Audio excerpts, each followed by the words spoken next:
Paano palitan ang email at cellphone number sa Facebook? Mahalagang panatilihing updated ang iyong contact information upang masiguro ang seguridad ng iyong account at upang madali kayong makapag-recover kung kinakailangan. Kaya't panoorin nyo ang video na ito hanggang dulo. Una, buksan ang Facebook app sa iyong mobile device. Itap ang menu sa kanang itaas at piliin ang settings and privacy. At pagkatapos ay itap ang settings. Pindutin itong see more in account center at i-click ang iyong profile.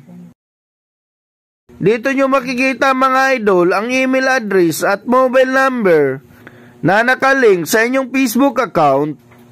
Para mapalitan ito, itap ang contact information. Pumili sa dalawa kung alin ang nais nyong palitan mga idol. Halimbawa, itong email address. Click nyo ang arrow dito sa gilid. At pindutin itong delete email address para makapaglagay kayo ng panibagong email. At mag-appear na itong you've deleted your previous email address. Click nyo lang itong close dito sa baba. At mapapansin nyo mga idol na wala ng email dito sa itaas. Para makapaglagay ng panibagong email, tap nyo itong add new contact sa baba.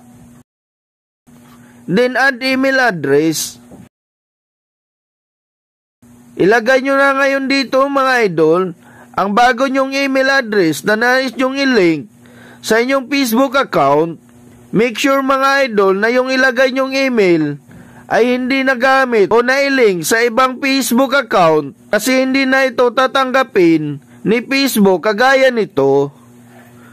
At pag nailagay na, pindutin na itong next sa ibaba at i-enter ang confirmation code na ipinadala ni Facebook sa iyong bagong email address. I-copy nyo lang ito mga idol.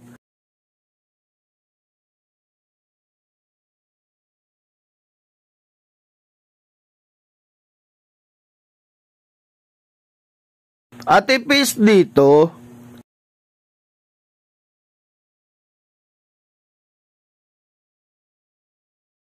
You've added your email address to the account selected. Napalitan mo na ang iyong email address. Kung nais nyo ring magpalit ng cellphone number, ay ganun lang din ang steps mga idol.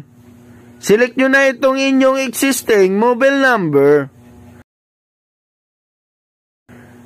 Then, click delete number para makapaglagay din ng panibagong contact info. Kung gusto nyo ng mga tips and updates na kagaya nito, subscribe for more. Thank you for watching.